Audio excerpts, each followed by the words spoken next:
You know Alan West lost his election, crazy Tea Party guy, and the good people in Florida in his district thought that he was a little too radical. Gee, I wonder why they thought that. So here he is on Sean Hannity's program confirming exactly what they thought. Colonel, I don't remember that you ever said Marxist socialist before. Maybe being freed up from Congress has allowed you to say that, or? No, I've said that before because I think when you sit down and you look at the policies that have emanated from President Obama, his administration, when you look at the incredible expansion of the welfare nanny state, and all of a sudden this belief of economic fairness, economic patriotism, fairness and fair shot, those are the type of policies and theories that are not consistent with a constitutional republic. So he has every right to be arrogant and feel that he is never going to be held responsible. Okay, I love that. He's like, I mean, you never called him a Marxist before, right? He's like, no, wrong again, Bob. I always called Obama a Marxist. I have been. What was it that Craig said when they caught him having sex with or trying to have sex with dudes? I am not gay. I never have been gay. This is basically Alan West saying, I am not sane. I never have been sane.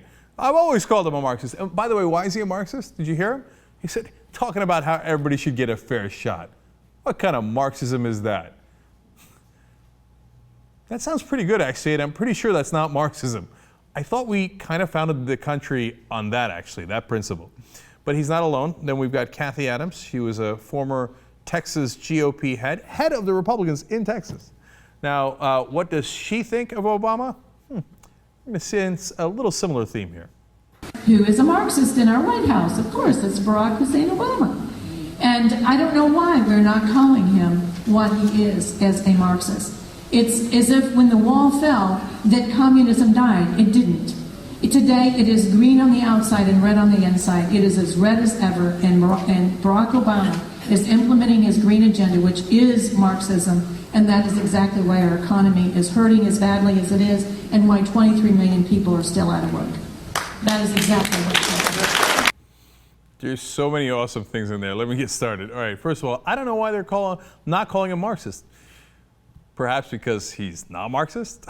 That could be one possible reason. She says this country is as red as it's ever been. First of all, when was it ever red? Okay, or the Marxists are as red as they've ever been? Okay, we now have the biggest income inequality in American history. We had the similar income inequality right before the great market crash in 1928, 1929. Okay, so wait a minute. Karl Marx was in favor of the top 1% getting the largest share of national income they possibly could get. And if Karl Marx was in charge, why would there be 23 million people out of work? He would just give them jobs through the government. Isn't that Marxism? There's some chance that they don't know what they're talking about. Well, let's have fun and listen to more. And so for us to elect a U.S. senator or to elect a president who thinks more of himself than he ought, who thinks so narcissistically, as Barack Hussein Obama glared at Mitt Romney in that last debate, I was so offended, I wanted to go up and just smack his face. Yeah, you should have hit the president. That would have been awesome. I was so offended. I mean, that uppity guy actually debating the guy he's in a debate with.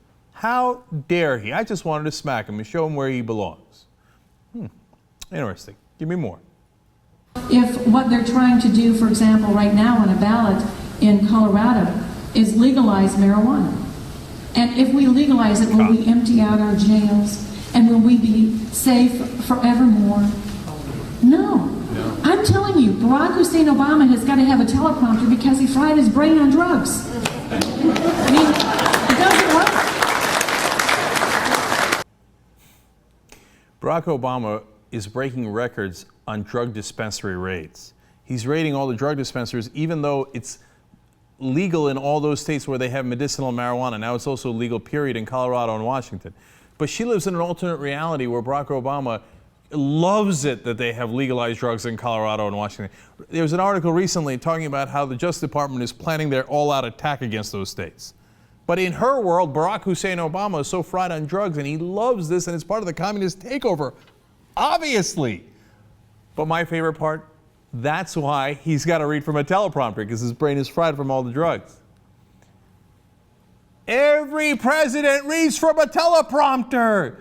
What's amazing is they just made it up in the beginning of Obama's term, as if Bush didn't use a prompter, Clinton, Reagan didn't use a prompter. They all use prompters.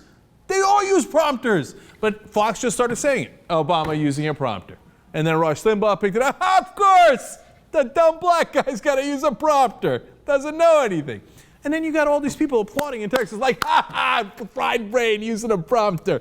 Idiot, the only president who's ever done that. Yeah, no, you got him. You really showed how much smarter you are than him. Alternate reality, man. We're living on, John Edwards used to talk about two different Americans. We're living on two different planets.